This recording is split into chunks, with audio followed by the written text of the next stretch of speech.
సమాజంలో ప్రతి మహిళ కీలక పాత్ర పోషిస్తోందన్నారు నారా భువనేశ్వరి.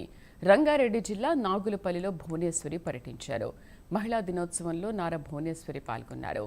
మహిళా పాడి రైతులను నారా భువనేశ్వరి సన్మానించారు. వారితో మాట్లాడారు. అనంతరం ఉచిత పశు వైద్య శిబిరాన్ని పరిశీలించారు.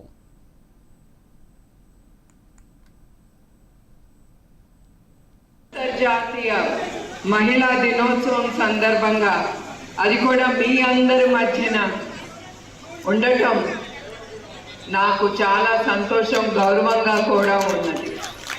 గ్రామానికి, ఈ భారతదేశానికి అసలైన బలం ఎవరంటే అది మహిళలు.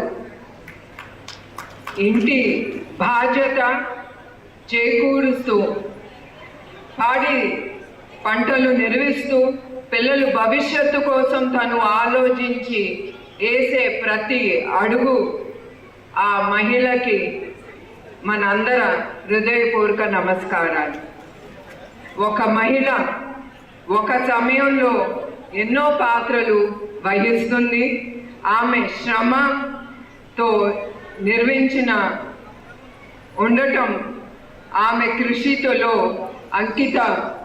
అంకిత భావం ఉంటుంది. ఆమె హృదయంలో కుటుంబం పట్ల అపూర్వమైన ప్రేమ ఉంటుంది.